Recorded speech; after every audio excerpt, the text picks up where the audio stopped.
Hello, everyone, and welcome to Dice for Roll, the Queerest Pathfinder Podcast on the planet, where we answer hard questions like, do the Abomination Vaults contain abominations, or is it itself an abomination? Well, they actually have a dungeon in them. That's true. Is the dungeon an abomination? They may just be home to vaults also. I think that that's just their name. There's no abominations. Smile. Then it's not a very good name. I'm sorry. Well, do you fucking contain dairy? I'm sorry. I drink milk and eat cheese every day. I don't fucking believe you. Post pics. Is somebody named Rose full of roses? No, but they are named after... Okay, hold on. So what you're saying is that 500 years ago, the evil sorceress Belcora made these vaults and was like, you know what? I'm going to name them after my favorite things, abominations. Well, did she name them, or did someone just, assume that it was full of abominations? Now, that's a good question. We don't know much about Belcora. She's kind of a mystery. She serves cunt. I don't know what she looks like, but I'm assuming. I don't know. We saw a picture of her. She looked batshit. Oh. Yeah, remember she had that crazy eyeliner? I feel she would be like, this is my twist dungeon, and I'm naming it after abominations, my favorite thing in the world. Ergo, does not have to have abominations in it. Okay, I see your angle, and I'm interested in it. It's like naming a really sweet puppy, like Killer Extreme Flamethrower 2 million. Like, that thing doesn't have a flamethrower in it. So now I'm going to ask you if this grody dungeon... just to make sure I'm understanding right. You are comparing this grody dungeon, which contains mitflits that spit on their hands, murderous puppets, golems who have crossbows, and spider webs just everywhere. You're comparing this to a cute puppy. I am. Because the subject doesn't actually matter. Okay. It's the naming that matters, and that's what we're talking about. And thank you for trying to dismiss my point. No. I was just curious as to, is this the impression of the dungeon I've been given? No, I hear your fucking tone. I hear what you mean. I can read those brainwaves from across the fucking earth. You are judging me from my good fucking answer. You know, it is a good answer, that's what I'm saying, but I'm more curious if the impression I have given you of the dungeons is, what if a puppy was a dungeon? Listeners, kill dairy. Would we like to hop into character? That would just more depend if you're a dog person or a cat person, really. Would the Abomination Vaults be a dog or a cat? Cat. Probably a cat. Yeah, then it's definitely a cat. I'm glad we're all in agreement. I love cats. Love them dearly. This dungeon is a cat. Assholes. They can be dicks. Yeah. This dungeon will give you toxoplasms or whatever the fuck. This dungeon will spit up hairball. Would we like to hop into character and begin our journey? And not envision that anymore? Yes. When we last left our adventures in the Abomination Vaults, the Fogfen Few battled against Morlocks and rescued prisoners that were being held captive by these monsters. They returned to Otari, hoping to recover for the night and do a few errands before resting. In the process, Fiore encountered Carmen Rajani, the blacksmith of Otari, and a political hopeful. The two conversed, although it seemed that Carmen had something on his mind he wasn't sharing. Silk and Alrik, on the other hand, returned to Silk's home in order to study on the visage of the deity they uncovered in the Abomination Vaults.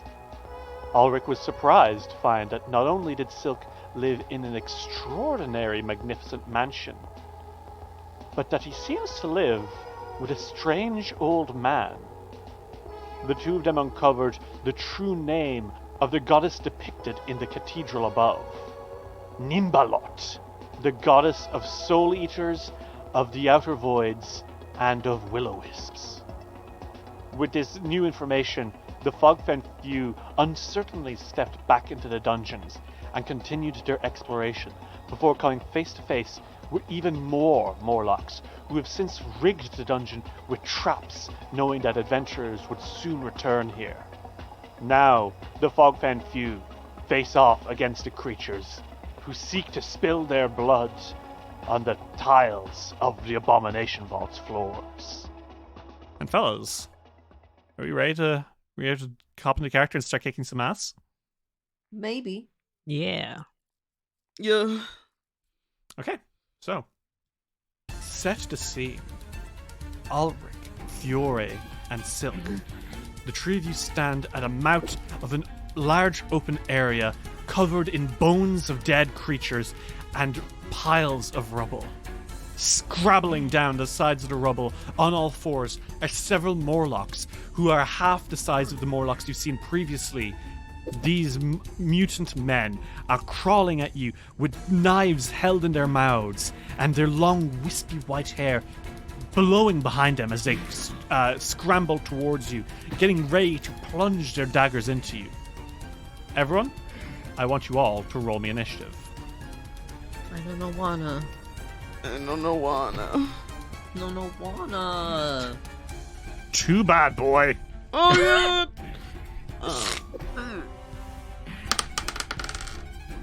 Alrik Revra, you are immediately jumping to action as you see these things. Maybe it's because they startled you. Maybe it's because you knew there'd be something around this corner. One way or another, there are quite a few of these monsters crawling down out of the darkness towards you. At the moment, only one is plainly visible. The rest are silhouettes in the shadows, meaning that if you aim for those guys, it's gonna be a little trickier. You have 3 actions. You are presently kind of backed into the back of the whole room. What do you do? I think Alrik will step about 10 feet closer and stand next to Fiore, just so he can sort of see everything that's going on. Actually, let's say 15. He's going to go up 15 feet, and so that way he's a little bit closer. They're going to start with Courageous Anthem. Okay. Magic music fills the area, getting all of you ready for whatever is to come. And they are going to shoot the one that they can actually see. Yeah, because the others at the moment, you know they're there. You can hear them and you can see silhouettes in the darkness, but you actually cannot get a good sight of them because they are so deep in the darkness. Yeah. At the moment, only one is being slightly illuminated by Fiore's torchlight. Mm-hmm. Ooh. That's an 18. An 18 is going to be a hit. Roll me that damage. 8 damage. Very nice.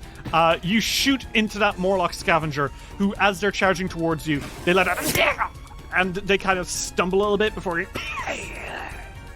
and they pull the arrow out of their arm and continue charging on all fours at you. Horrible. You've got one action left. Oh, is that your turn actually? That's it. I moved, Courageous Anthem, and shot. Okay. Well, I will say you've almost killed him.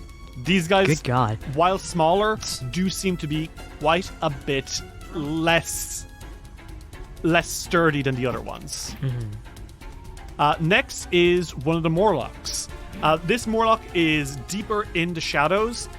It's going to stride twice, ignoring difficult terrain caused by natural features like rubble or stalagmites.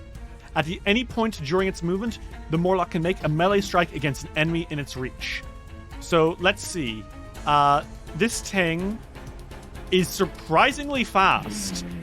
It's going to spend its first action of those two just running, and it gets 30 feet, and it's scrambling now towards you guys. Runs up to you, Alrik, with 15 feet, strikes at you with its dagger that is going to be... Oh no! Okay. A natural 1. Well, there goes his cool tactic. Points for trying. Points for trying, I guess. He's going to be off balance until the end of his next turn. So that means he has a -2 circumstance penalty to his attack rolls. How does this happen, Alrik? How do you knock him off balance? I think as it tries to go for a lunge with the knife, Alrik just kind of pivots to the side. I think he uses his bow as like uses bow to knock it off balance. I just realized something really funny as well. It's about to happen as you're knocking off balance. Okay. The Morlock did run into the light towards you guys. Oh no. Directly towards Fiore with his fucking torch. So what happens is the Morlock is like running and it's going to do this horrifying thing where it runs up to you with 2 actions, attacks you, and still during those 2 actions retreats, like it's ready to kite you. However, you kick him and then he turns and faces Fiore and is blinded by the light. So he can't see anything. He shrieks. He's stumbling back. He's still going to use the last part of his 2 actions there to flee. And I think he's honestly just going to retreat fully away back into the darkness. And the other Morlocks, because it's another Morlock's turn next. It's the one that was closest to you, the one that you shot, Alrik. Okay. I think it looks at this, sees this, and hisses out like, hated past men. And instead of trying to strike you, it's going to throw its dagger at you from the darkness. Okay. And that is going to be a 20 to hit Alrik. I'm pretty sure that hits. Yeah, it hits. Well, that is going to be 3 damage from the darkness. Okay. With his last 2 actions, he's going to pull out a second dagger because he has 1 more. And he's actually also going to flee deeper into the darkness. It'd be really funny as if they had infinite daggers. They have infinite daggers and they can keep doing this forever. Where are they pulling it from? Don't it? That's the crazy thing about Morlocks. They just make them naturally. They secrete them. Fun fact. God. It's like sweat. Fiore, it is your that's turn. gross. So you have you have an advantage and a problem. Your advantage is that you have a torch, and these guys seem to be hating the idea of torches. The bad news is that you are wielding that torch instead of a sword because you have your shield raised at the moment. So you have a bonus to your AC. You've already raised your shield pre-combat, but you can't at the moment slash anyone with your sword. Okay. That being said, that light at the moment is a real weapon to these guys who seem to be trying to use the darkness to their advantage to dart in and out while attacking you. I think Fiore is going to use that. I think he's going to use 2 actions to move towards them. Okay, you rush up to them, and immediately as you get into their space, all of the scavengers here start shrieking in agony and stumbling around, that bright light searing their eyes. So all of them are blinded. And then, since I do not have a sword, can I use my shield to attack? Yes, absolutely. 14. Unfortunately, a 14 is a miss. I think it's not that you weren't trying hard enough. I think the Morlock you are like trying to shield bash is straight up scrambling away from you actively as this happens. The light has really caught him off guard. Okay, next in the order is another Morlock. It's blinded. Ooh. It can't really do much at the moment. It's actually the one that was scrambling away from you. It hisses in your face and like speaks out in Sakvrot and says, "Go back to the surface, fast man! You are not welcome here!" And it is going to... I think it's going to make 1 attack at you where it tries to bite you. Ah, jeez. So Well. he does pass the blindness check to attack you. And then he rolls a nat 1. Okay. Critical miss by 15. Okay. So I think he bites onto your armor, and now he's like trying to bite into that place even harder, but it's not doing anything. So he has a -2, or you have a +2 to your AC against his attacks for the entire like turn. However, he's not interested in attacking you again. He is instead going to blindly scramble away. and he can only move at half speed because he's blind, so he's kind of like shuffling backwards into the darkness even further, trying to get away from your torch. Know that you're lucky that I don't have attack of opportunity. Silk, it is your turn. From what you are seeing of these guys, now that Fiore has illuminated them, they seem to be fighting a dangerous game, which is to say, they keep running away into the darkness. I don't like that. And it looks like they're going to continue trying to kite you instead of actually fighting you. Gun. Hand of the apprentice. Okay, you're going to shoot your magic gun? I'm gonna shoot my magic gun to the one that's right next to Fiore. Okay, go for it. The one who had his whoopsie-doo trying to attack Alrik. Go for it. Yes. I use a hero point. Maybe a good call, unfortunately. That is a nat 1. Wow, that's 3 nat 1s into one fight. Not from you, but just in general. Yeah. That's better. 23. A 23 is gonna be an easy hit. Roll me that damage. So 7 plus 4, that's 11.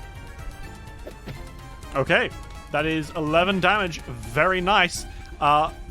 Silk, you shoot a solid gunshot into this thing, and the Morlock is stumbling backwards, hissing and going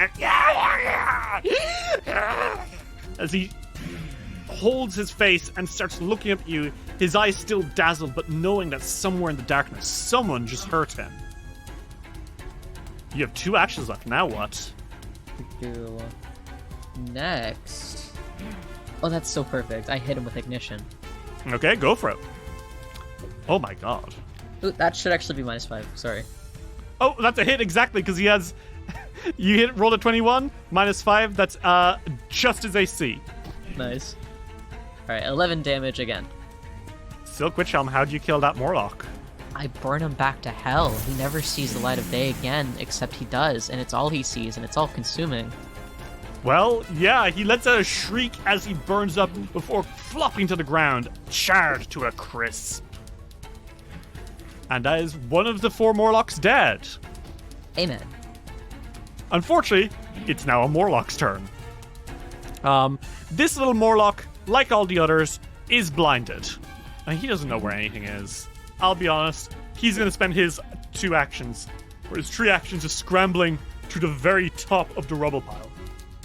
And that's where he's going to be until his eyesight returns.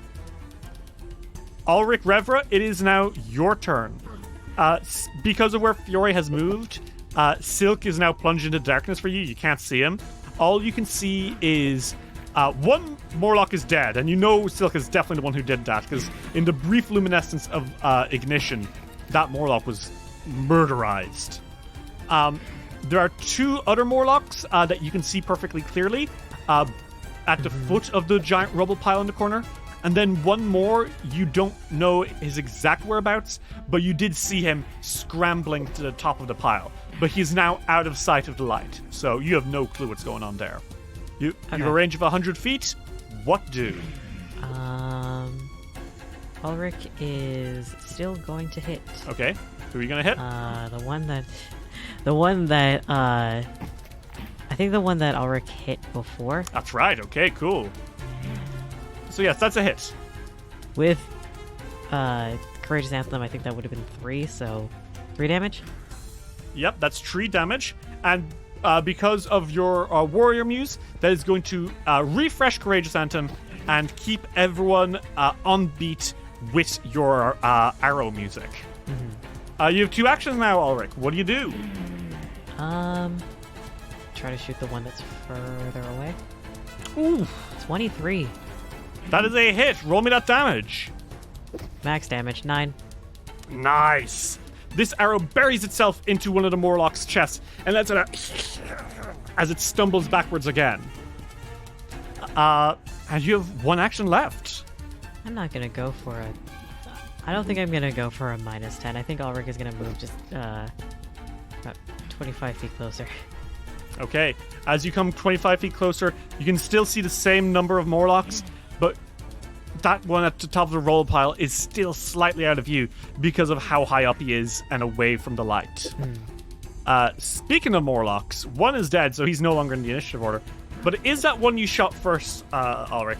And you'll be unhappy to know that now that his blindness has worn off, he is still dazzled, which, isn't a great thing to have. But he can see your silhouette. Mm-hmm. And he's not happy about you. Okay. In fact, he's going to run up to you and scream as he tries to stab you in the ankle. You can sure try, bitch. And unfortunately, because he's dazzled, he did fail his DC to hit you, which is a goddamn shame. Second action, though, he's going to try just bite into your ankle. He, again, is unable to hit you because he's dazzled. He's rushing at you and screaming, spouting out vile, awful insults in Sephiroth, which mostly to you just sound like... But as you see him coming, you're able to kind of, on your feet, dodge the attacks he's throwing at you because he fully cannot see you very well. You are a blur in his eyes right now. That is gonna be his turn. Next is Fiore. Fiore, you have one Morlock to your left who is fighting Alrik, one Morlock to your right at the bottom of the pile of rubble, and then one last Morlock, you can see him okay thanks to your dark vision, on top of the mountain of rubble in the corner. What do? Okay. What if I dropped or active okay. If you're thinking of dropping the torch, a torch can kind of basically fall on the floor and continue burning usually. Now, obviously, if the floor were wet and damp, no. It'll probably continue burning for a few minutes. It'll be good enough for a few turns because each turn is 6 seconds? Okay, but it should be fine. Yeah, just as long as it's Okay. not wet. Okay. Fiore's gonna drop the torch and pull out his scimitar, and then I think he's going to run towards the Morlock that ran away from him.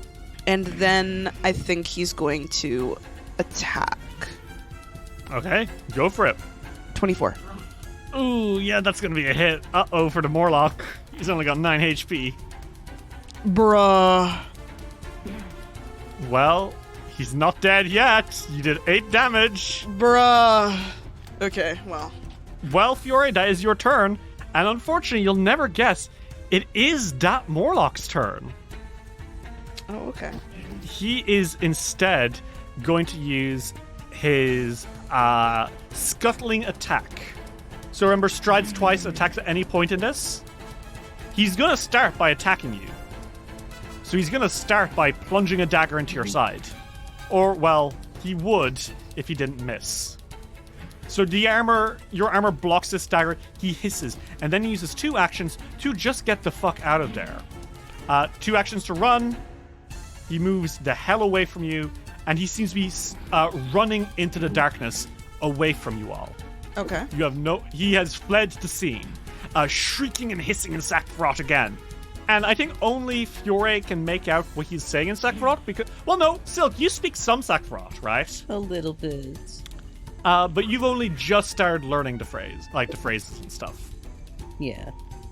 But both of you make out is not a word, but what appears to be, well, what he's saying is, Graugust! Graugust! Which you don't know what that means. Interesting. Silk, it is your turn. You don't know what Graugust means. No, not a clue. But you do know that from where you are right now, you can see that Alrik is fighting a Morlock scavenger. And that's the only thing you can see. You know that there is another Morlock that was fighting Fiore. You don't know where it is. You know there's another Morlock who's climbing on top of the rubble. You can't see it right now. What do you do? Silk is going to move where he can normally shoot this Morlock with a regular gun and bullet. Okay. Damn. Uh-oh. Oh no. Not with a gun. So, Silk, your gun misfires. Oh shit. So, basically, your gun misfires. A blast of smoke comes out of the nozzle. And you are going to need to spend an hour cleaning it before you can use it to shoot an actual bullet again later. Otherwise, you could fully break the gun. Alright. You have one action left. You cannot fire your gun again until you reload. I guess I'll fucking reload. Okay, Silk, you reload. Riveting gameplay. I love it. I love it. Silk is like, Gadzooks, my firearm. He would never say Gadzooks. He would not be caught dead saying Gadzooks. I don't believe you. I feel he'd say Gadzooks to piss everyone off. He fucking wouldn't, because he has at least a little bit more self-respect than that. Fuck you, Morlock time. Fuck you. Okay. It's the Morlock on top of the rubble. And you know what, Ritz? Just because he doesn't like you, he's going to spend his entire turn coming up to you with a scuttling attack. I think it's because you don't like me. I hope you know, he literally from atop the mountain of rubble directly towards you in a beeline. And he stabs you at the end of it. Wow. And that is going to be a miss. He rushes you with his dagger, and you let a little shriek and maybe kick him a bit. And he goes, "Ah!"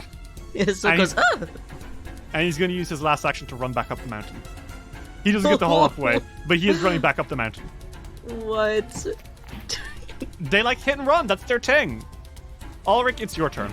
There's still a Morlock who is in your face and causing you trouble. There's another Morlock who just tried to jump Ritz and is now, or just tried to jump Silk and is now clambering up the rubble pile. Oh, no. What the fuck do you do? They were attacking Ritz. What do you do, Alrik?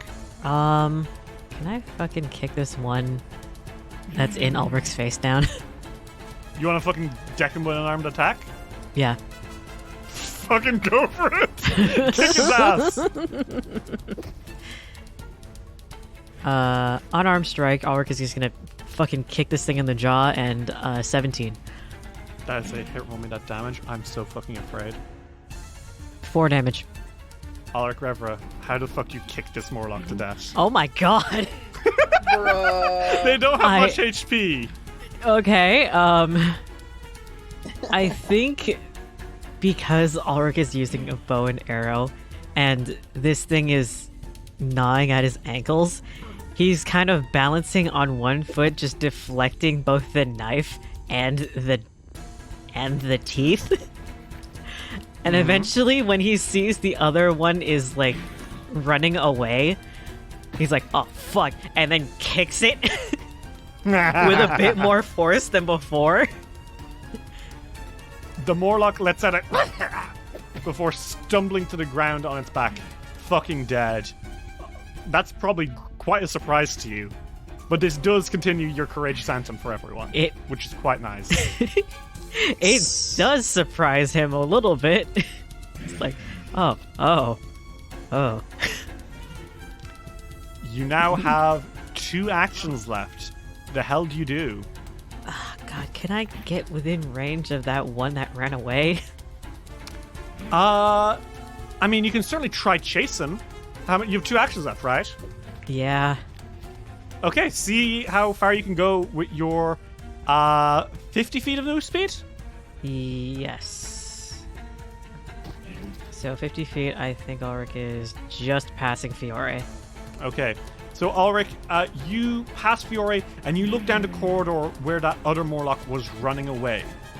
You can see him in the darkness and you hear the sound of a door opening. It looks like the Morlock is running the fuck away and about to leave into another place. Oh. And unfortunately, That is my turn. I don't have. that is your turn, isn't Yep. it? Yep. I don't have the movement speed for it. And Alrik, because he is down a long corridor. The bad news is the next Morlock is not that one, I think. Maybe. In fact, no. It's the next Morlock was a dead one. Fiore, it's your turn. You can also go chase after that one if you wanted. Otherwise, there is the Morlock who's been climbing up that mountain. Well, what does Sarenrae think about killing somebody running away? You know Sarenrae's tenets pretty well. You know that you have to seek and allow redemption. However, Sarenrae, while goddess of redemption, is not necessarily a goddess of all-consuming mercy. One of the most famous stories of Sarenrae is when a cult in her name started doing horrible sins. She did turn the town to salt. Jesus. One of her anathema, the thing she really says, is you cannot fail to strike down evil. She is words first, scimitar and flame second. Okay. Then Fiore's gonna chase after them, I think. Okay. So unfortunately you are a little slower because you got your clank clank clank armor. But you can get 40 feet after him. Okay. That would be in 2 actions, right? Mm-hmm. You could also get 60 feet if you could probably get up from all 3 of your actions. Yeah, I think he's gonna do that. In fact, I will let your last action to include a legs check to try charge him. I would love that. Okay, make me a legs check. See if you can grab him. Oh my god. 28. Fiore, as you are charging down, you throw yourself into a tackle and grab this Morlock. He is now grabbed. You've got him in your arms. Okay, well, I've got him. It hisses in your face and says, "Unhand me, fast man." Surrender. Never. And it is actually that Morlock's turn. And it is going to attempt to escape. And that is a 10 to get out of your fortitude DC, which I assume is absolutely not going to work. That is an 18, so no, it does not work. Snarling, it's then going to try stab into your face. Fair enough. Critical miss. Oh shit, he drops his knife on the floor. Snarling his last action, he's just going to try bite you. And that is going to be an 11 to hit you. My AC is 21. Well, what happens when he bites your armor? He bites into you and it hurts. And he screams out in frustration so loud that it actually deafens himself. Holy shit. So that's fun. And Fiore, you have this guy held in your arms. Silk, my man, it's your turn. The torch on the floor is getting ever so slightly dimmer. Okay. However, from where you are, you can see the Morlock who is climbing up the rubble pile. And you know that Fiore has gone chasing after another one. Okay. What now? I got a perfectly good gun. Yeah? Yeah. I'm gonna shoot. Okay, go for it. Shoot him. 21. 21 is a hit. Roll me that damage. It's gonna be 5 damage. Okay. That's 1 action down. You've got 2 left. I'm casting Frostbite. Okay. So you shoot 1 bullet and then an icy blast explodes from it. Just make a fortitude save, right? Yes, fortune save, please. Oh. I think this is the 4th nat 1, 5th nat 1 in this fight. Yeah, that's gonna be 12 damage. Holy shit, Silk, how'd you kill this guy? He was at full HP a second ago. Oh my god. The giant slab of ice that forms from the ice blast out of Silk's gun quite literally just smashes this motherfucker. He doesn't even get frozen to ice. It's just a concussion that caves his head in, and the Morlock goes down. Hey, Alrik, it's your turn. Silk just killed a guy. Is this initiative over? I think this might be initiative over. Fiore's got the other guy. Yeah, And I I think don't think so. you intend on killing him. This is definitely initiative over. This is initiative Well, over. now that I've got a guy and he's unarmed, like he would kill him if he was still like Oh, about to he kill him. is trying to kill you. But if he could keep him just restrained, I think he's fine. Okay, well. Hey, Silk, Alrik, that torch is on the floor and it is slowly glowing out. What do you do? Oh. Silk daintily bends over and picks it up. It's like that one picture of like the bimbo picking up a book and then turning into Exactly like that one picture of the bimbo picking up a book. Dear God. Regardless, Silk, you are now carrying the torch. Fiore is bringing out the guy. He's like, stop. Please, come on. Stop trying to kill me. Stop. Come on. Jeez. Oh, thanks for picking the torch up. Of course. I don't want to be stuck in the dark. I got one of them. He's a real keeper. Yeah. Glad we at least caught the one I was trying to run. Yeah, maybe we can get information. If he talks. You might be able to get information. I have zero clue what this thing is saying. Can somebody get the rope from my bag? Oh, here. Hang on. Alrik gets the rope. No, thank you. Let go.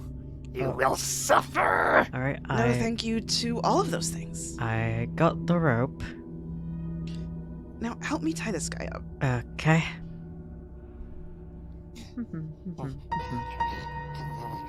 He is trying to bite you this entire time, by the way, Fiore. Oh, Fiore is well aware. He's just doing it anyways. I guess, what's a good role to tie someone up? Well, I mean, it's tying knots, so what about survival? You know what? That's clever. I will allow pretty it. smart. That's pretty smart. Survival needs a few rope tying things. Let's give it to him. Alright, well, I have a +7 in that.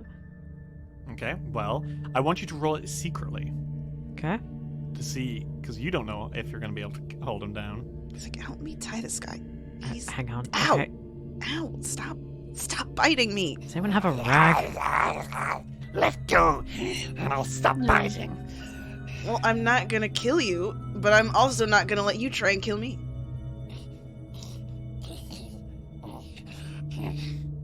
And Alrik, you have tied a pretty decent... Yeah, it seems to have worked. Okay. I think this should hold. Okay. Fiore holds his sword out at the guy. Alrik still has his bow out. Silk is pretty.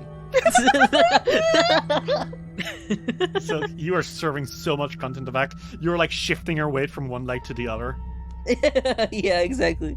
Good luck, you guys. That's what he's doing. Anyway, the Morlocks hissing and screaming at you. What do you do, Fiore? Fiore asks, what are you guys doing here? Go to hell. No. You are not in a position to be negotiating right now. He tries chewing at the rope. Hey. No, none of that. Alrik's pointing the arrowhead right at his mouth. None of that. Take the light away. Hated light. Silk, maybe we should turn out the light. Okay. At least turn it low. Silk just stands farther away. Well, okay. Yeah, Works for fair me. enough, I guess. Silk has moved away. Alrik, you're plunged into darkness. You can barely see where you are. You can see the Morlock, but God, it's dark. Yeah. Fiore's like, do you, need a... You can hold on to my arm if you're worried or something. I'm okay. At the very least, I can see where Silk is and kind of the silhouette. It's Okay. only in complete darkness, but I'd be worried. That's fair. Okay. The light is away. Why are you guys here? Who is that person what was that thing that you were screaming before? I'll never talk. It looks like you may need to roll something to convince him to be helpful, because at the moment, he's super not. I think maybe intimidation. I do not think that he's trying to intimidate anybody, though. I think it just happens. Okay. I'll do diplomacy afterwards, but he's trying to intimidate right now. Or, like, he's not trying to, it just happens. Okay, well, roll me that intimidation check. Oh, okay, wow. What is it that you say to him? I don't think that it's anything that he says actively. I think that it's probably, like... You know how when he casted ignition? Mm-hmm. Yeah. And I think, Alrik, you haven't really noticed as many of Fiore's scaryisms, shall we say. He doesn't do it very often.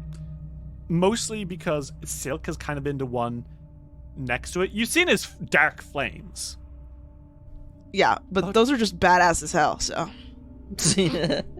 But just for a moment, Alrik, in the darkness, Fiore's teeth look a little sharp, and his fingernails a little longer. And there's something about him where very briefly, very, very briefly, you feel a sickly feeling inside of you. You are an Empyrean. You are descended from Celestials. Oh. Alrik, as you look at Fiore, as he tilts that tied up Morlock's head back with the scimitar, you get a feeling of true evil coming from him. I think that does give Alrik some pause. And he is eyeing Fiore for a minute. But evidently, it's also worked on the Morlock, who shrinks a little bit and says, "Fine. I was calling to our king." And who is that?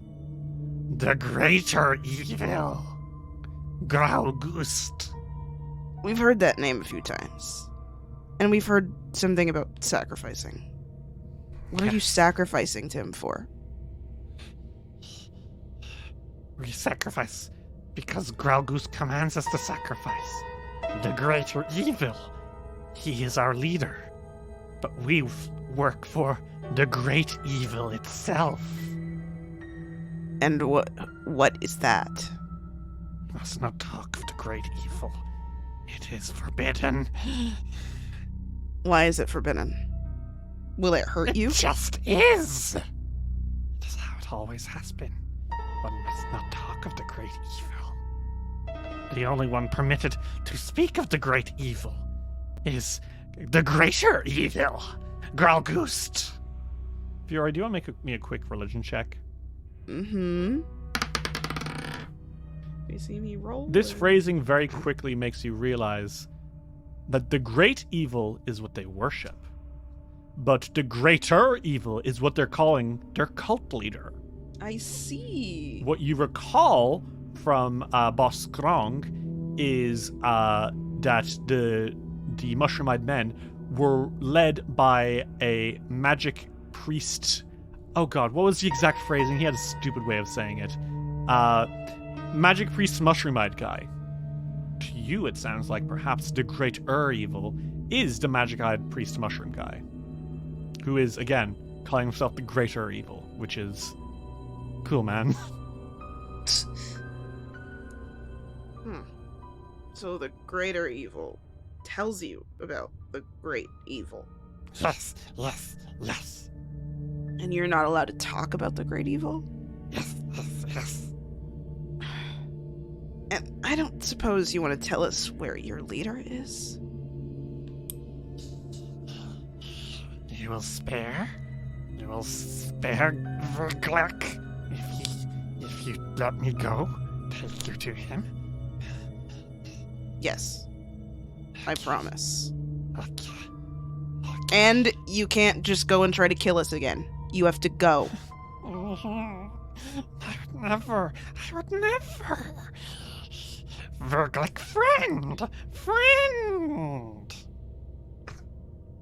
I'll believe you. Untie Verglek? He take you?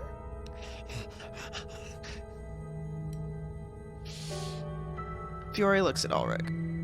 Alrik, for what it's worth, you've mostly been hearing a load of gibberish and sack rot, but this guy seems scared as balls of Fiore. And he says he'll take us to the leader of their group. I'm pretty sure he's a cult leader for whatever is the great evil. He says that in quotes. I've promised to spare him if he brings us to him. What do you think about that? I cannot kill somebody who is surrounded. I cannot. It's completely against my code. Understandable. I've read about the Sunrays tenets before, don't worry. Great evil. Worrying because of the research Silk and I found yesterday. Oh god. But that could cut us some time. Oh, kill us, will he? Well, we'll probably have to kill the cult leader. That's true. Okay. If he like gestures to the guy. If this guy doesn't hurt us and he's already surrendered, I can't hurt him. Fair enough. Alright then. Then Alrik leans down and carefully unties the knot. At this point he has his bow stowed, but just in case, he has the knife that's strapped to his boot, just in case. And he unties the guy. Okay. The guy gingerly steps out. He looks around and he looks at you, Alrik, and he goes, but he doesn't flee. Me too, buddy. We need light to see. No!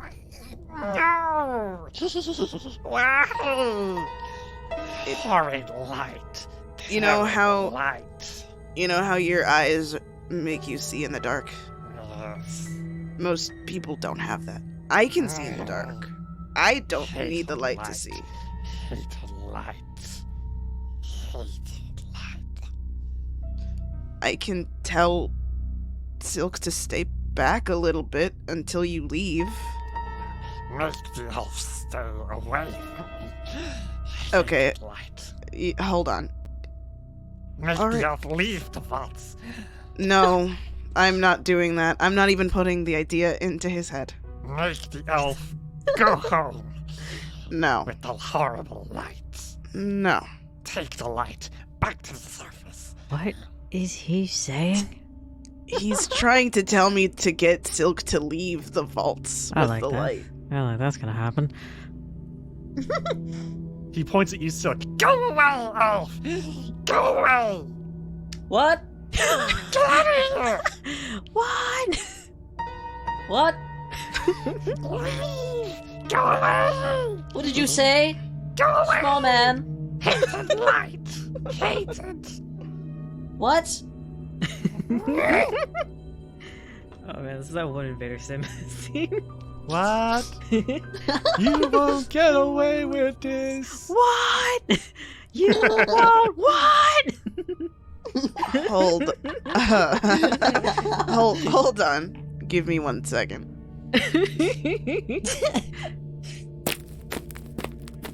Oh, hello, Fiore. Hi. I've negotiated with him. Yes. He's gonna bring us to his leader. He's looking up at Alrik with big wet eyes now. Alrik is still holding the knife. He's just eyeing. He's not taking his eyes off of this thing. He's like, make one sudden movement, I swear to God. And, he will go blind if you put the light too close to him. So I think we might need to put out the torch for now, and you can hold on to my arm. That's good to know if he misbehaves. I can see. But I can't, Silk says with a dark vision potion. Are you sure you don't have anything? You're giving me the opportunity to lie? Uh-huh. Fuck. It's so funny to lie.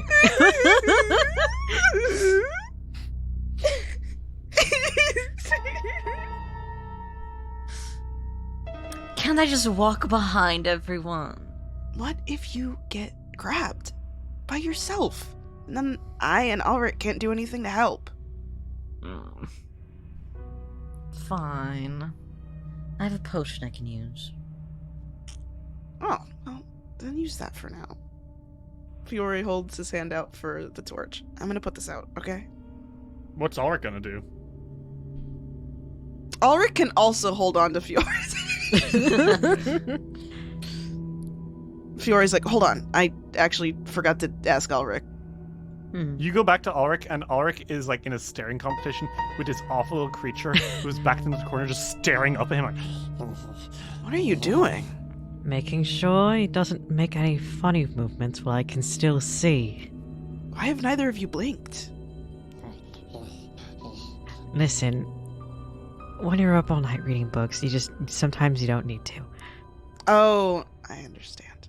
Yeah. I'm thinking about putting the torch out. Do you have anything that would let you see in the dark? He checks his bag. Let's see here. Onyx Panther, looks of life,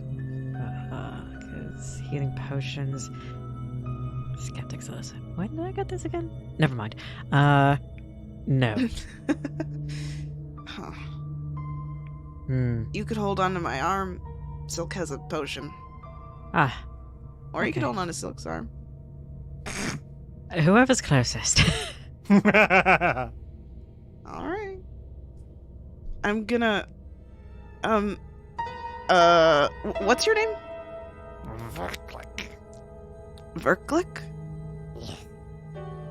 You should close your eyes for a minute. We're gonna bring the light closer for a second. Just close your eyes, and it will be gone in a minute. We just need to be close to each other, okay? closes his eyes. Okay. Silk, you can come over here. What? Silk, you can come over here.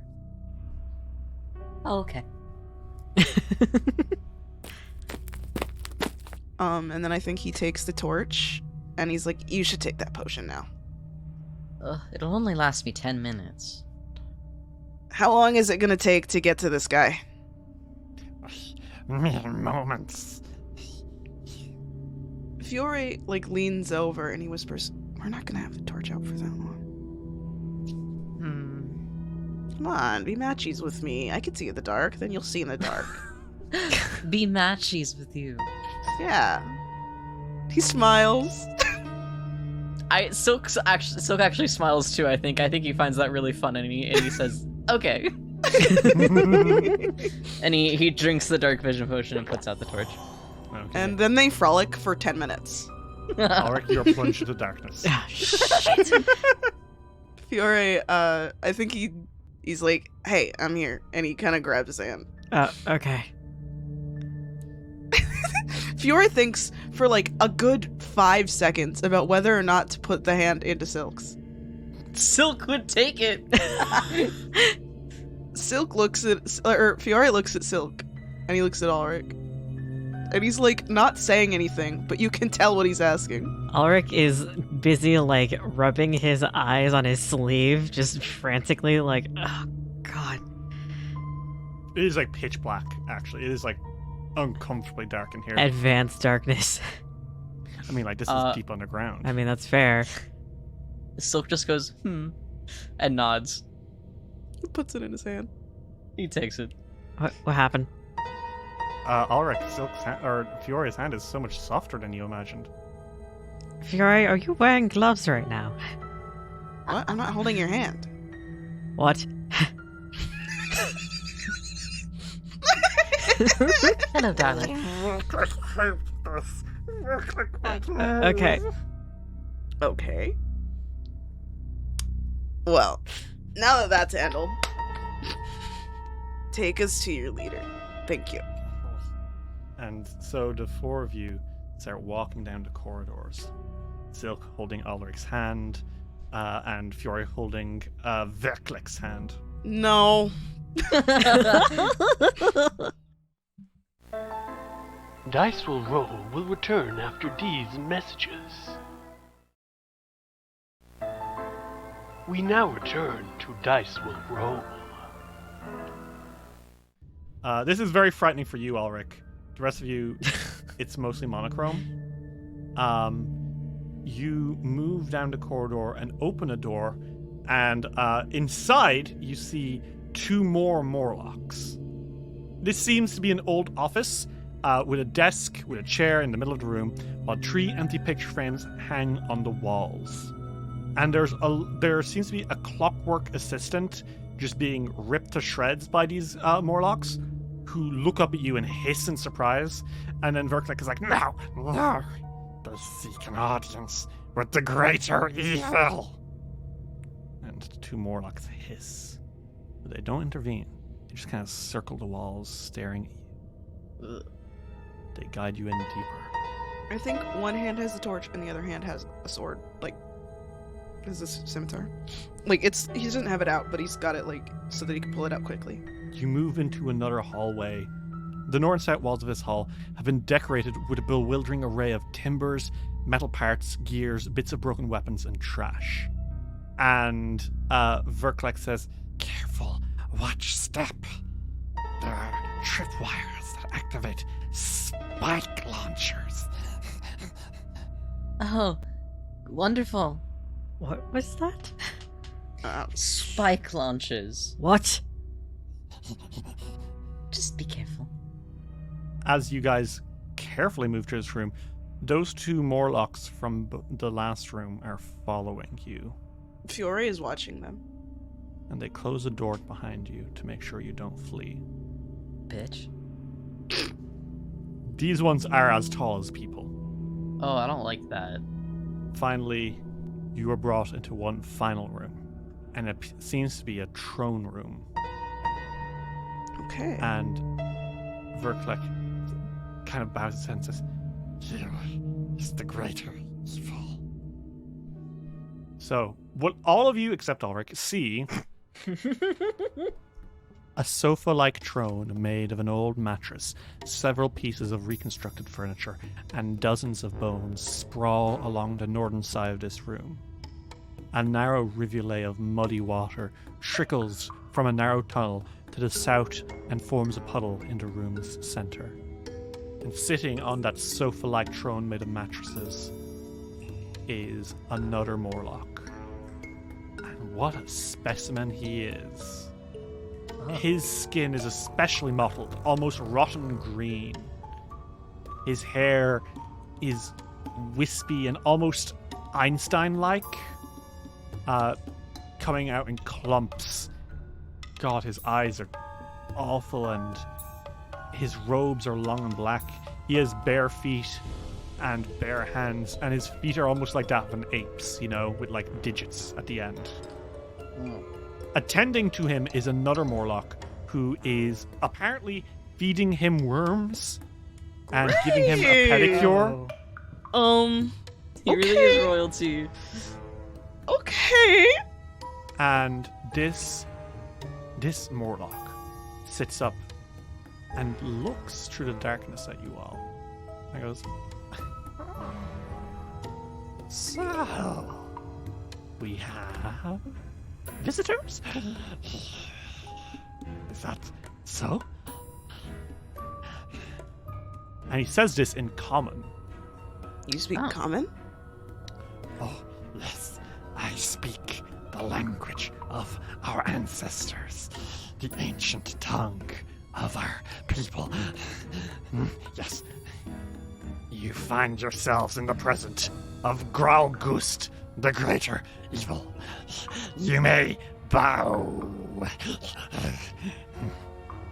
And the other Morlocks all kind of mutter in Sackfrot. Bow, bow, bow. What do you guys do? Does a curtsy suffice?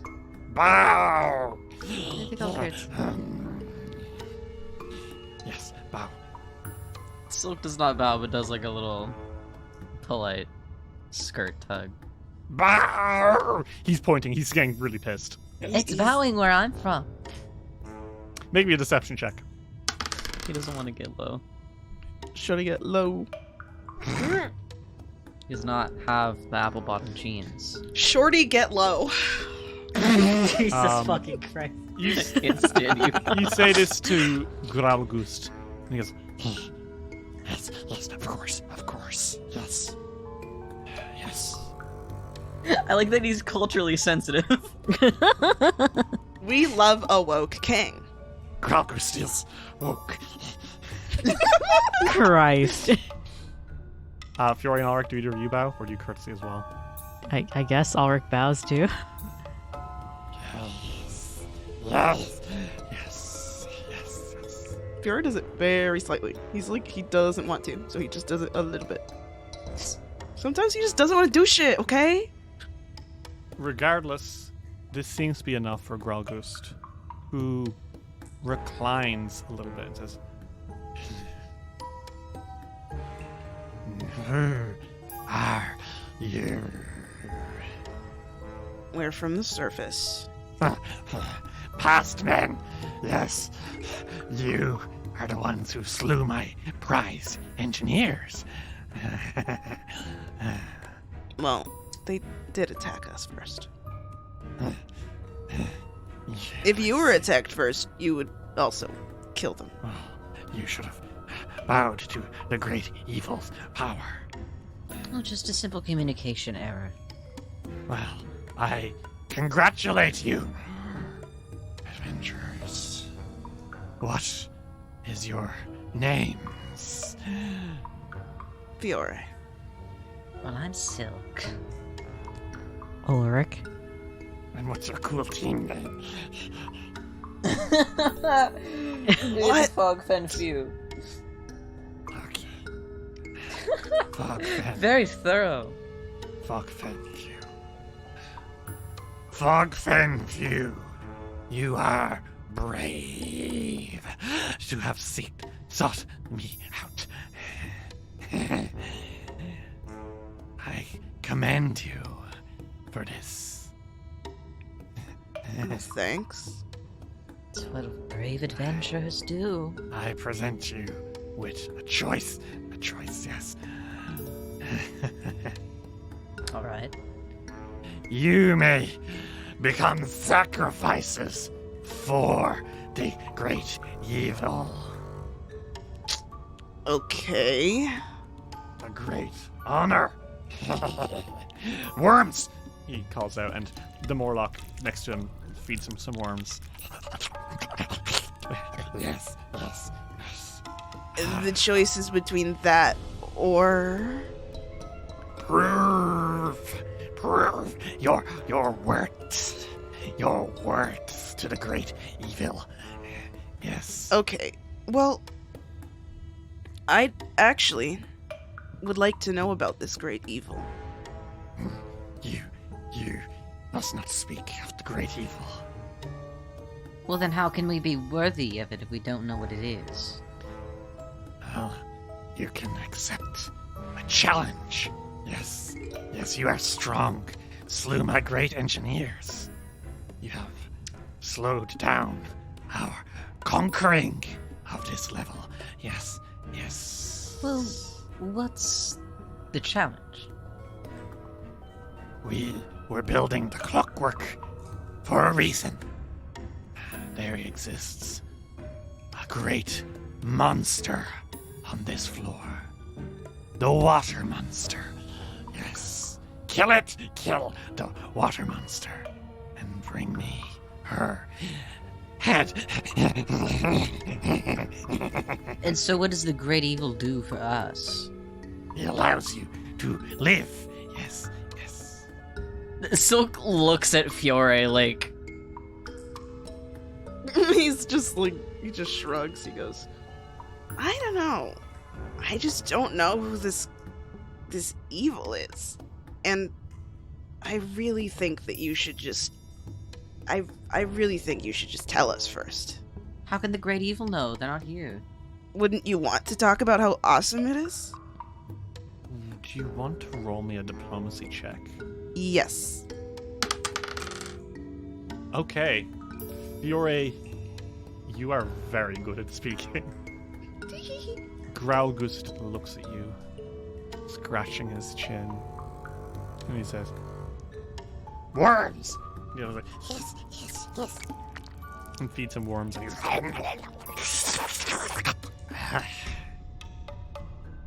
The great evil must not be spoken of.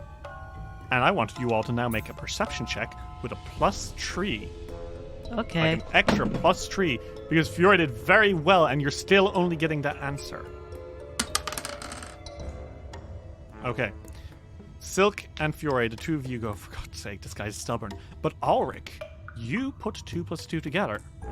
Graugust, the greater evil, as much as he likes to claim the great evil is powerful and mighty, has been incredibly vague about the great evil this entire time. Why's that? Because he straight up does not know.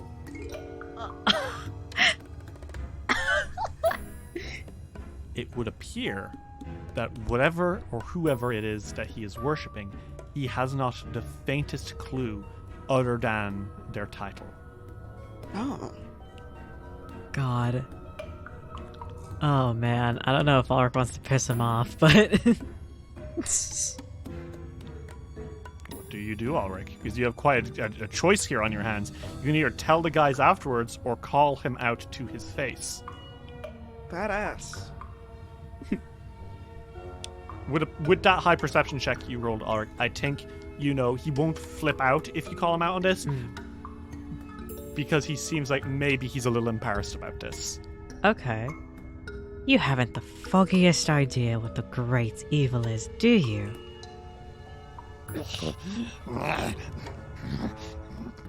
This is not true. The great evil Morlocks know that the great evil is our reason of existing. Our ancestors have worshipped the great evil for centuries. And as someone who speaks the ancient language of your ancestors, surely you would also know the history lesson in other epithets, for example, of your great evil. The great evil plots to destroy the world. Yes, destroy the Okay, world so and that could be conquer it. Rovagug, that could be a various amount of different gods up in the inner sea. On the surface, We know the great evil's true name, and it is... but it must not be spoken. If you speak the true name, it knows, and it becomes furious. Charades.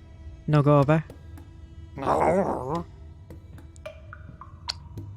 Is this going to be a game of hot and cold, or are you going to get to the No. point? you can't. We cannot say it. If you say it, He points his bony finger at you. we will have you killed. Can you spell it? No, Not technically saying What it. about writing it? no. Yes. This is not the point. To even incur the name of the great evil is to turn the gaze of the great evil towards you. Isn't Now, what if you said something that rhymes with it? it also incurring the title also doing the same damn thing? He shakes his head and says, No, it tricks the great evil. So you're trying So to the great trick... evil is stupid? So wait. So you're Silence! trying... he starts banging his fist on the Okay. mattress. Rory puts a hand on Silk's shoulder, and he's like, More worms! Silence! Silence! Sorry. I'll wait. Silence!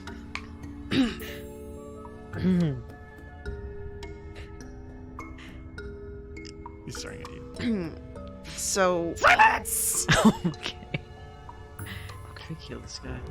More worms! And the other Morlock, who's been rubbing his foot now, is without watching his hand, gives him more worms. Oh. Oh. Ew. Fiore makes a face. The great evil must So- not be. You don't want to... So you don't want to get noticed? But you're worshipping this. Yes. It is the way of our ancestors. And we have come to this floor, which was once the ancestral home of our kind. And we have expelled the horrible blue things who had conquered it. And we now reclaim it. But the water monster is the last blight on us recreating our home as we prepare for the great evil's return, for it is reawakening. So, why do you... is it just because your ancestors worshipped this evil? Yes, our ancestors served the great evil. And now that it returns, we must prepare. We must get our ancestral home, this strange floor, close to the surface. Centuries ago, our ancestors served. But then, we had to flee deep underground. But now, the great evil, it is returning to power. And we must return here and reclaim this place and prepare it for when the great evil returns to its full power. But we cannot kill the water monster. You will kill the water monster for us. Yes. What if... Okay, hold on. Let me check the quest really quickly. When it says defeat the mushroom-eyed men and defeat their king, do I have to kill them? Could we get rid of them, or could we end this in a non-violent way? That would be funny. Boss Grong seems to think that I think Boss Grong will be satisfied if you get them the fuck out of here. Yeah. Defeat doesn't always mean kill. If they wanted him dead, they would have said kill him and bring me the head. Mm-hmm. Like he's saying about the water monster. Okay, Fiore scratches his chin and he goes, "Why do you want to be here? Do you even like being here?" Raugust looks around sheepishly, by the way. Oh, by the way, Silk, by now your vision has fully faded. Oh, fuck. Fiore's got a hand sort of out. Silk's grabbed it. Oh, okay. When Silk leans over to Alrik and is like, I have no idea where I am right now. Okay, well, welcome to my site. I got you guys, don't worry.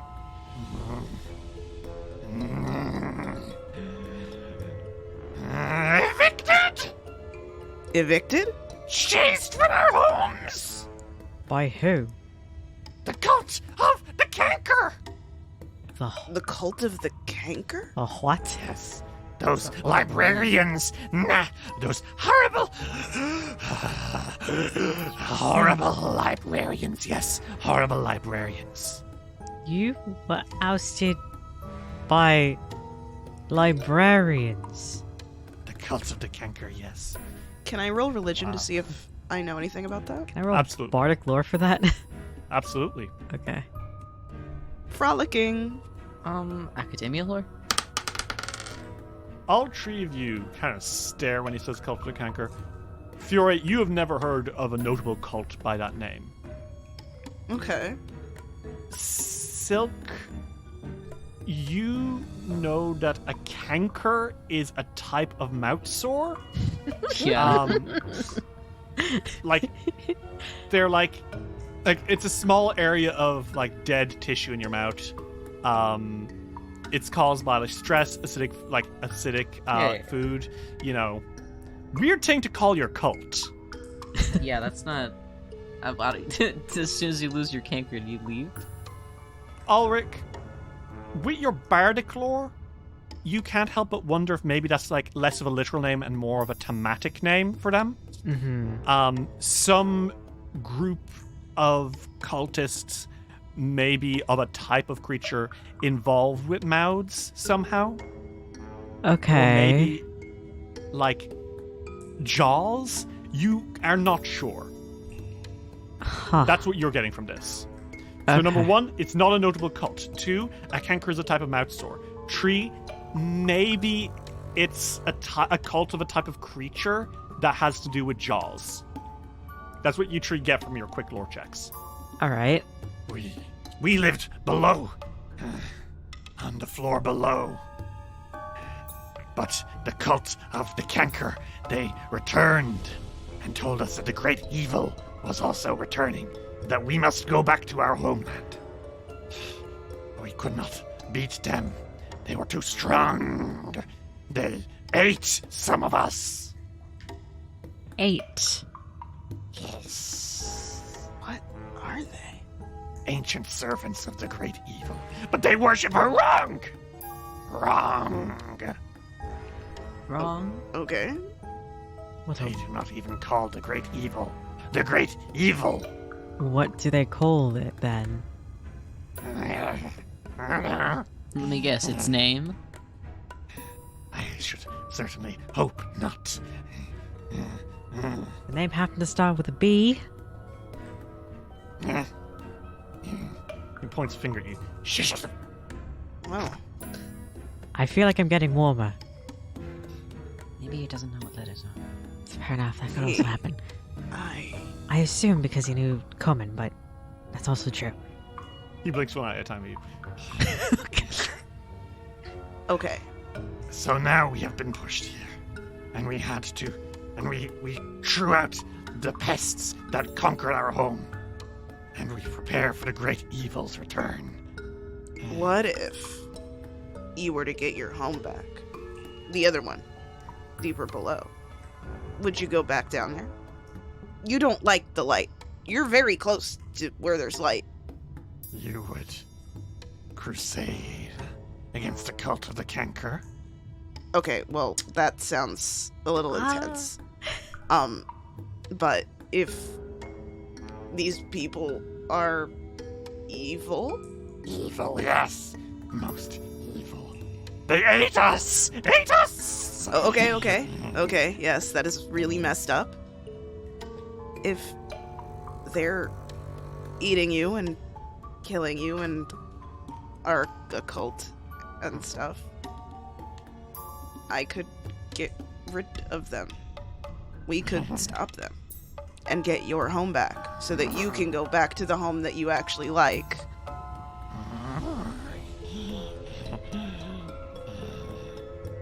What about that? He rubs his chin thoughtfully. Make me Benefit you pretty good. make me a diplomacy check, and the rest of you can aid, because I think you've really talked this guy into a corner. Okay. Holy shit. Do we not even Do need we to? not need to? Yeah, Fiore got a fucking nat 20. Alright. Damn. I Oh my think God. he nods. Says, You are a paladin. Of Yes. the hated sun goddess? Okay, well, can we not refer to her like that? No! She will be referred to as the hated sun goddess. What, But what if you just don't refer to her at all? Thank you. Bit harsh and Yeah. close-minded, but keep going. deal. But you know how to crusade, yes? Yes, many crusades, yes. Paladins love to crusade. You will wipe out Honestly, the cult of the canker. Also Okay, quite well. close-minded. Wipe them out! I'm not Wipe gonna them wipe. Man. I. They ate will- us! Okay. Okay. Breathe. Are you breathing? Yes. Okay. Okay, you're with me now. I will get them out of your home. I will. What? Stop. Stop breathing. No, don't. Oh, no. Oh my God! Don't do that. Oh my.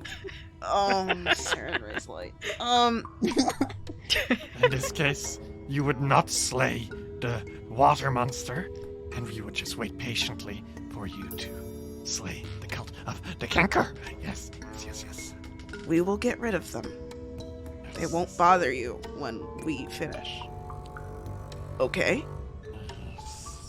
In the meantime, he points a finger.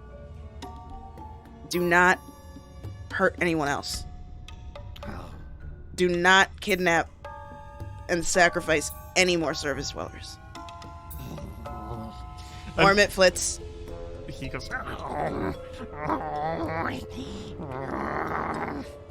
If you do that, if you can stop hurting people for me, I will get your home back. I promise. I cannot lie. accepted.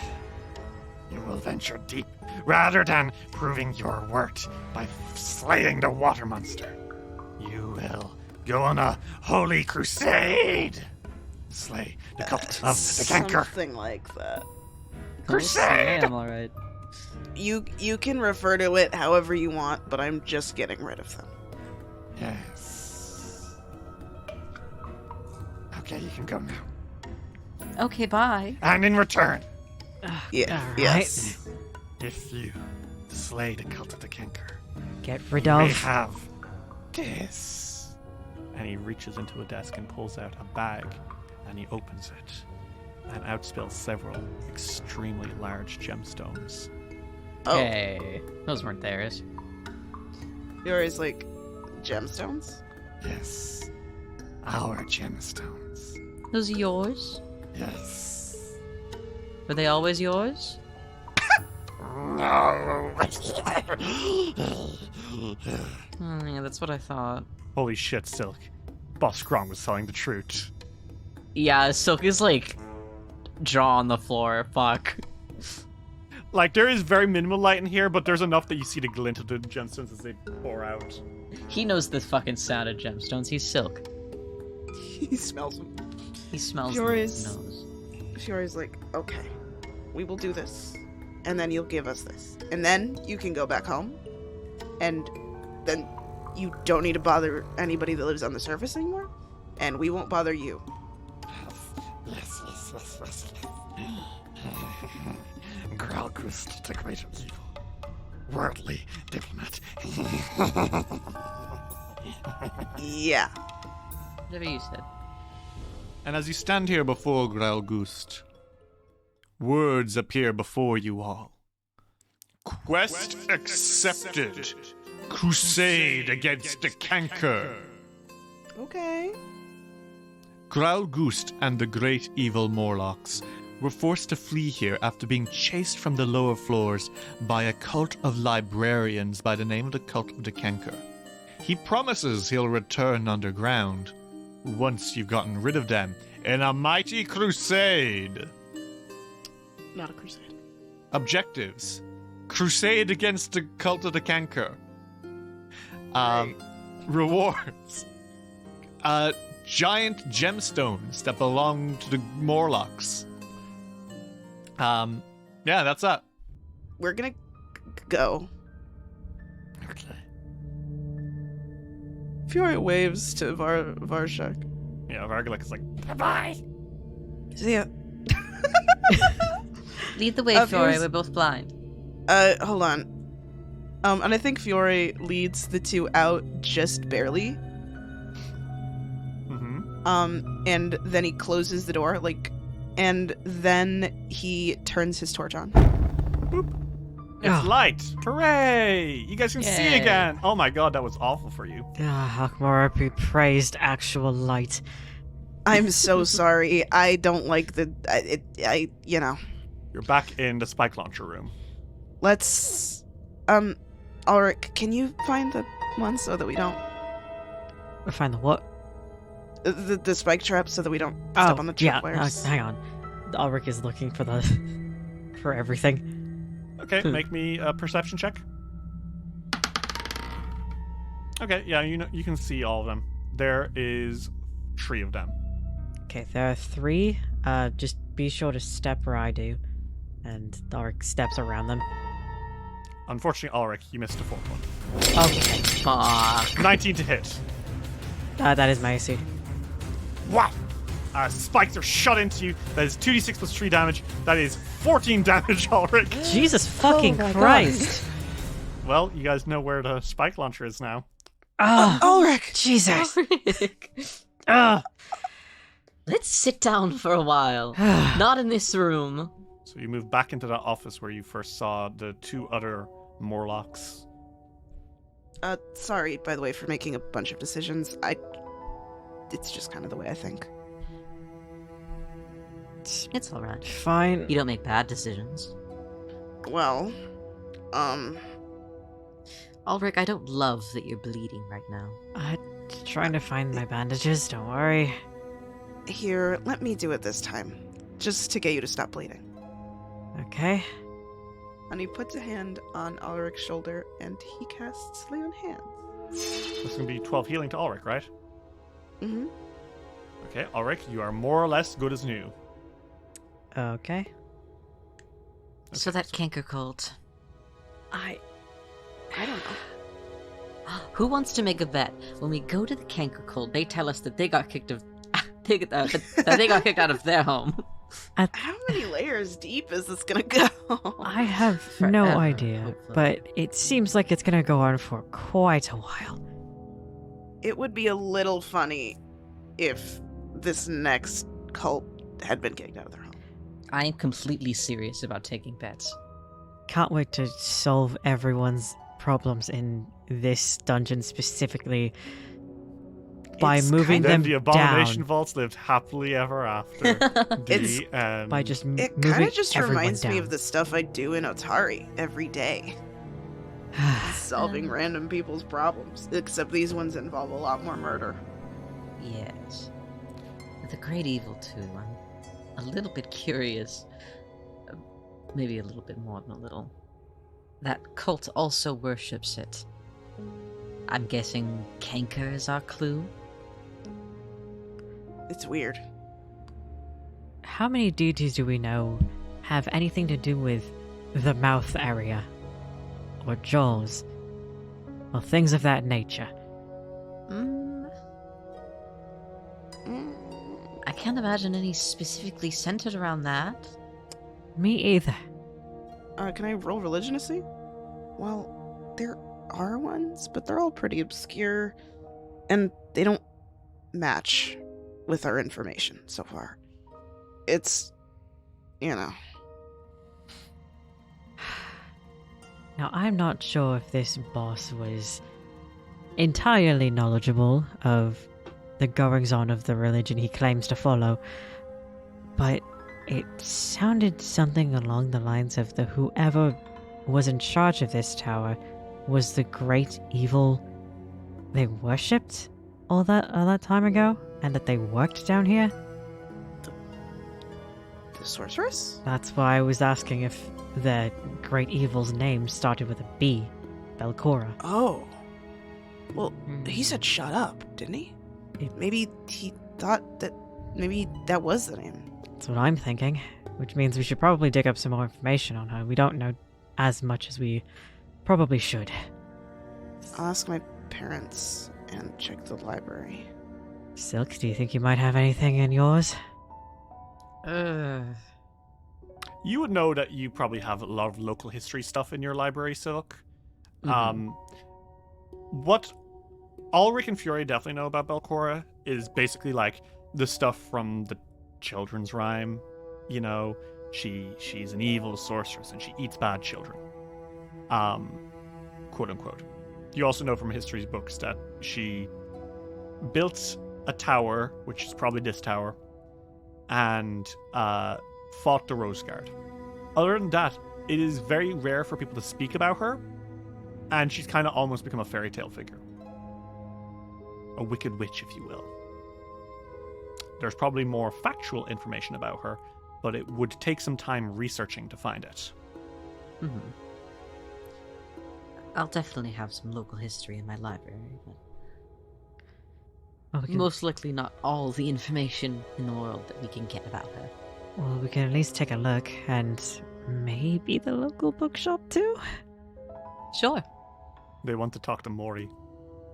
Silk Yeah. loves that idea. We could do that. Okay. So we have that to do when we go back into town. What else? And we're still gonna have to handle the footsteps. That as Oh, yes. well. I just want to keep remembering that because... Oh my god. True. We haven't explored I just- everything in this floor Mhm. just yet, but that is true. We do need to find out what we can about that. I just want to know. It makes me sad thinking that his friends thought he was dead, but he was still alive. And he couldn't get to them. So I want to know what happened. He was basically buried, yeah. Unimaginable. Well, Is there anything else? There's the lighthouse stuff, that weird pillar of light that went up. I do want to make sure that doesn't happen again.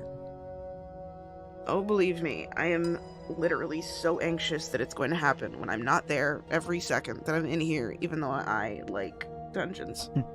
This might be a stupid idea. Maybe we could cover up the lights? I don't know if that's going to work. It seems like magical light, so it would just go through. Yes. I also thought of something. So far, we've encountered 2 circular rooms just under the lighthouse itself, like the top of the lighthouse where that contraption is that emits that light, correct? What if the source isn't from the top, but emitted from the bottom and powered through those specific rooms? Theory. I can certainly believe that. Maybe it's something worth looking into? If there's a third thing that's just on the floor below us, I'm gonna start to think my theory's true. Well then, that starts our expedition. Wait, guys, before we go down deeper too, do you guys remember Mr. Beak? I don't want to. Boy, do I remember. It's not about Mr. Beak. It's about what he was near. That basement on the other island. Oh, you're gonna give me flashbacks. Right, we had to leave. Yeah, but you're pretty soon after. You'll be stronger. And we already defeated him. The wizard looks at the paladin. I will protect you. Alright. I will not let harm come upon you. Well, you're not lying. I can't lie.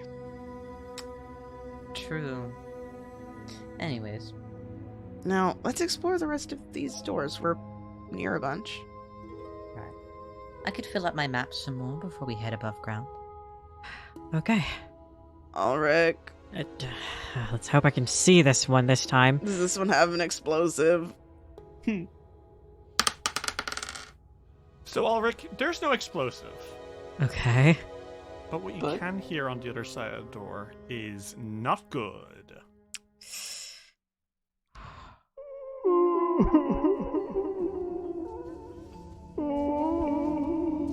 Wailing. Fiore pulls up his shield. Like, he puts the sword back and he pulls the shield out and he's like, I'm gonna open the door then? Alrik has his bow ready. Okay, good idea. Stay behind me. Oh shit, it's a bathroom. Uh-oh. What? Oh. Is this a funny joke and not what I think it is? No, there's a guy. Oh dear. Fiore, you can see there's a big crack in the bathroom wall, which leads out into a natural tunnel. And then slopping around on the other side of the crack, deep in the cave, is the most horrifying thing you've ever seen. It's this. Oh, close the door. Close the door. Okay. Close the door. Close the fucking door. I'd like you to, like, Silk is like, oh, it's a bathroom. And Fiore's like, no. So, what you see, Fiore, in that brief moment, it is about 7 feet long, a slug, except at the very top it turns into the flabby chest of a slimy humanoid. It has weird misshapen fingers that twist in all the wrong ways. It is oozing with slime and pustules. Its neck, it doesn't have a jaw, but it has a neck which the jaw opens into. It has weird eyes that are like almost like golden coins, and then slimy Medusa-like hair made of tentacles. And it was moaning in pain. Fiore, would you like to roll me an occultism check? Yeah. You know what that is, and it makes you feel very scared, Fiore. That was a grotlet. Mm-hmm. And a grotlet is a type of monster known as a flesh warp. Oh god. A flesh warp is a creature that was taken by someone else and remade, molecule by molecule, flesh strand by flesh strand. Basically, a single person Frankensteined into a new creature. And I do regret to inform you that a grotlet is the kind of flesh warp that is made from a human being. This raises two main thoughts in your head, Fiore. Number one, oh my god, who did this? What is that? Number two, who did this? And why is there one in this dungeon? Fiore shuts the door, and you could just hear him going, "Oh my god. There's a flesh warp in there. Oh, Huh? what? It's a person." Was, past tense, smile. Yeah, I don't think Fiore's gonna stop saying that, though. It was a... I assume you know what a flesh warp is? Yes. Enough. What do we... Oh my god. And it sounded like it was wailing in pain? Yes. They do that, grotlets. It's actually programmed into them. Jesus. Are they in pain? Oh yeah. Oh god. Oh, it's a miserable existence. Fiore is starting to feel the paladin urge. But he... If it makes you feel better, they are mindless. Well, They can't register it. oh, They just are. okay. Yeah, but there was a person once. Don't worry, I'm fine. It's Fiore. Like, he's sort of like cracking knuckles. Like, not in like a I'm gonna fight it way, but like in the like I'm anxious kind of way. And he's like, what do we do? Why is it here? Flesh warps are made. Well, we could ask our friends. I guess. We could. Do you want to? I mean, I could do it if you... I'm not sure the answer would make us any happier. Pursuit of knowledge and everything, yes, but... Oh, God. I just... Maybe we should ask. Yeah. Do you guys want to scramble back to Gralgus and ask? Yeah, I A think little bit. Fiore's like, if you want, I could go in. You just need to hold the torch, and I'll Sure. go in myself. I can see in the dark, so. I'll Okay, take it so down. Careful Sure. of the traps, please. I'll be careful. Please. Fiore hands the thing over, and he's Yeah. careful of the traps. I think he probably, retraces his exact steps from when he was walking before. Yeah, easy peasy. You got true. Okay. Now, So if you're, are you going in alone? yeah, I literally think he is. Okay, I'll see. Fiore is pretty ballsy. We're Fiore- on the other side. You can yell. Yeah. Fiore, Plus, you we have the enter- fucking torch, which True. takes all of them out. Fiore, you enter and the Morlocks turn and look at you, and they're and Gralgust, who is again getting a great pedicure, looks at you and says, You have returned so I- quickly. Well, it's because I have a question. Yes. Ask your question. Who is the... Do you know anything about the flesh warp down in the... Yes. That's Rex. Rex? He is my pet. Yes. He's a rescue. A rescue? From... Yes. From... Oh. Deeper in the vaults. Huh. I love him. Okay. I believe you. We feed him treats. He loves me too. He licks me. Fiore has to use all of his willpower not to make a face there. Okay, so he's your friend and My stuff. princess. Okay. And he's from deeper, he's from deeper in the vaults? Do you know Yes. who made him into a flesh warp? His face kind of goes solid for a moment. Like his face kind of goes stony for a moment. It says, Yes. Who? The worm made him. The worm who runs the laboratory. But you do not get to know of my homelands and the floors beneath. Not until you have successfully cleared the library of the librarians. Okay. Well, thank you. I think. Have a good day. Have you any food? It's for yes, but it's for me to not Put- die. Put some of the food into this. and he points at the big pool in the water.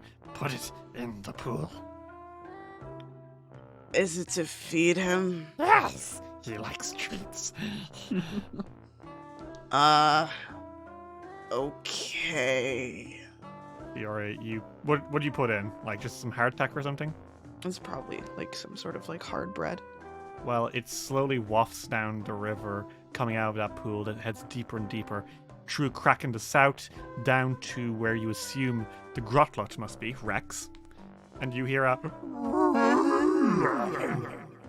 He says, He liked it. Yes. Okay, thank you.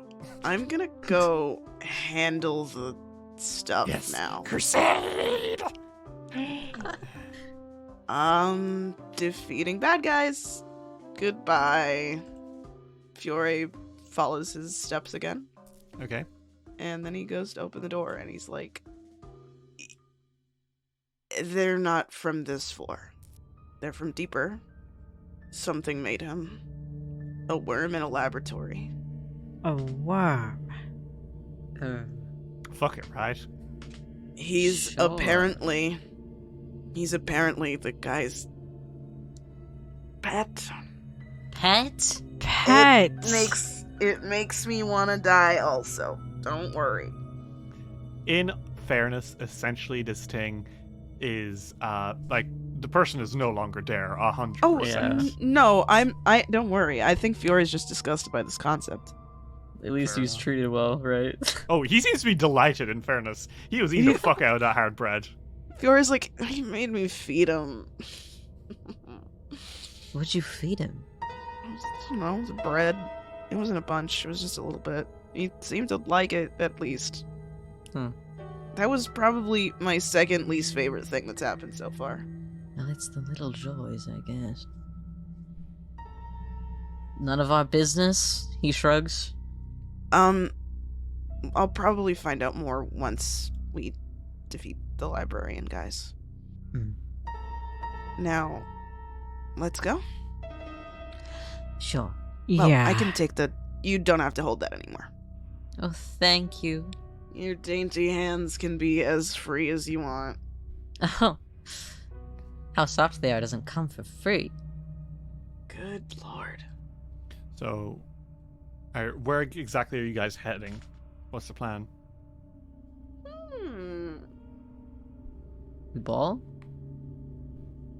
We ball? We look at the rest of this floor? So, are you guys planning on checking out the rest of this floor before descending below into either the Apprentice Island or into deeper into vaults? Yeah. There's Okay. no reason not to, honestly. Well, just before you leave, as you're walking through this corridor, I want all of you to make me a perception check. Okay. Silk, Hmm. you notice something in this corridor. Do I? There's something that is extremely out of place. Hmm. It's a painting on the wall of a tiger. Oh? Why is there a painting of a tiger here? That is really weird. What the hell What's do you something do? like this doing here? And Silk examines the painting. What, the It's a painting? painting of a tiger. It's almost cartoonish. This doesn't belong here. What is you not? What? Oh. That's weird, right? You don't think it's weird? I mean, I guess. It is kind of out of place here. Very. Alrik, is this something? I don't know about that specifically. Seems like a, don't know, maybe a drawing of some kind that. Do any of you inspect the frame? Oh yeah, that's what Silk was Yeah. trying to do. Oh, hey, well, something falls out from behind the frame. Oh. A letter. Dramatic reading? Ooh. Dramatic reading time? Dramatic reading, please. Waiter. Waiter, more dramatic reading, please. Well, it has a letter which is addressed to Dearest Charladora and Teoletta. Would anyone like to read it? Fuck, of course I would. Unless anyone Silk. else wants to. Silk is getting ready to like it's out. No, yeah, literally. Okay. You delicately pull apart the ribbons that tie this letter together and read it. And it says, Dearest Charladora and Teoletta, it is with the utmost confidence that I write, confidence that you will find first this letter and later myself. I am certain that you have not forgotten the lesson I taught you. Always check the back of paintings. And this one even has a tiger on it. Ah, you used to love tigers, Charladora. What a remarkable place this is, and so unexpected. You'll have observed by the time you find it that it is not particularly welcoming. No matter. Esteemed members of the Pathfinder Society such as yourselves will not be fazed by such trifling difficulties, I am sure. A bit further down you may even find one or two friendly faces. It is just as I have always said. Not all librarians are out to devour your rotting flesh. You might also be cautious of ghosts and not friendly ones like your old great Aunt Maudera back on the manor. Poor souls, and so delightfully macabre. Furthermore, a rather squirmy entity is roaming about these parts, with whom I advise an approach of considerable caution. The collection below is as extensive as it is surprising. I know you may wish to stop and have a look, Teoletta, but I'm afraid the poetry section is a bit slim. Nevertheless, knowledge is power, and I have hidden both within a certain tome you are bound to be familiar with. It is the third formally accepted treatise of Gendarelli Colai the Sage, whose work I know you've encountered in the course of your studies. The illustrations are lacking, alas, but the translation is quite good. I left it amid the Carels to the east. You should find it helpful. I know that you will be careful to search for hidden passageways. I have noted quite a few myself, as doubtless you have discovered by now yourselves. A respectable member of the Pathfinder Society leaves no stone unturned, which is why I must proceed further. Perhaps you will catch up. My legs aren't quite what they used to be. I believe some of those dreadful men with those big eyes are approaching. So I must leave and wish you well. Ever onward, your affectionate uncle, Dr. Zacchaeus Winifore Slumberstone the Fifth. well, you seem to have uncovered a letter from someone else exploring this dungeon, although they may have gone a little bit further ahead than you. Huh. Okay. Well. Is this letter newer? Well, would you like to make a perception check? I would. Silk is very familiar with old paper. And new paper. You can tell, yes, this paper is newer, and on top of that, the things it refers to, judging from your conversation with Gralgust, can only be from a slight while ago.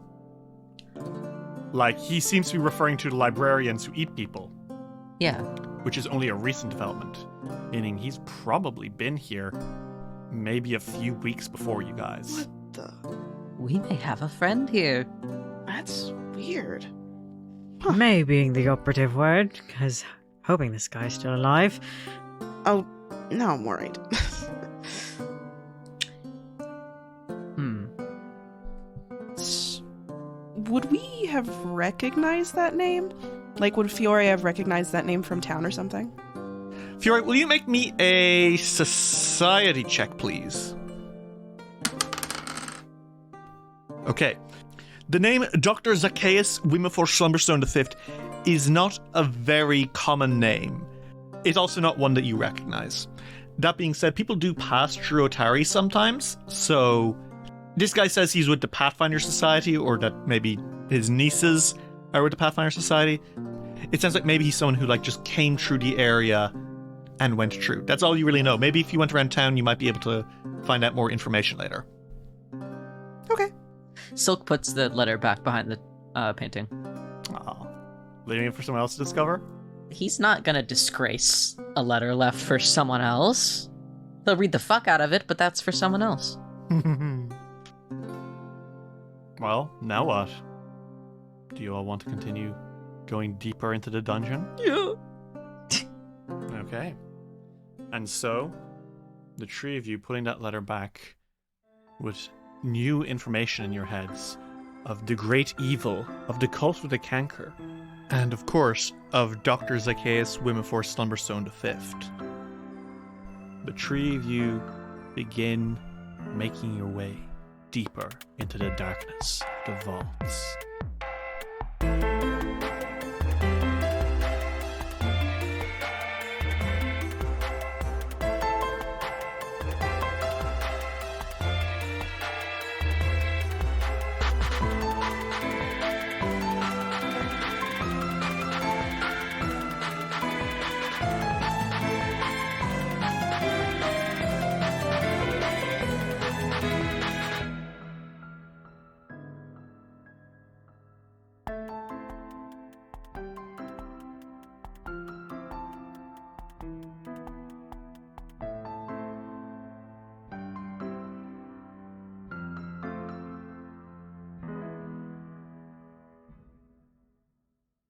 This episode of Dice Will Roll would not have been possible without the support of our patrons. Lightning Scar, Dr. Caesar MD, A Potato, Derpy Gamer, Quinlan Boss, Princess Alavi, Emily is Gay, Dexton, Meow Mai, Abigail Wallet, Knight the Werewolf Teacher, Ashley, Actually a Bot, Violet, Seraphine, Kyle Damon, Sol Gris Lobo, Phoebe Jeebies, Daisy Gilliam, Lux Rexus, Bairden Stormcrow, Sam Stryker, Tony Saunders, Mita, Arave, Belmonts, Simon Says Touch Your Nose, boop, Ferric Falcon, Luis Loza, Aries, Alexander Criswell, May Cohen, Skyly, Genwy Tricked, Transgirl Trish, Bal Punyon, Joined a Catman, Matthew Wilson Krasnovich, Tillen Shark, Glitch HD, Jace Snooks, Jonathan Love, G. Barbera, Luke, Gideon, Simon Strange, Seth, Kira, Lichalope, Gizmo, Cass, Fable Mackleduff, Ava, Rem T. Bright, Lonesome Chunk, Steph, Sean C., Natasha Lumley, Rhiannon C., Ellie, Jenna Mitchell, Kane Kendrick, Sky Evangeline, Triceratops, Anna Maria, Jordan, Emily Laderna, John the Bookcorder, SS66 Seeker, and Dame Valerie III. If you'd like to see what you can get for helping us keep it rolling, check out patreon.com/dicewillroll today.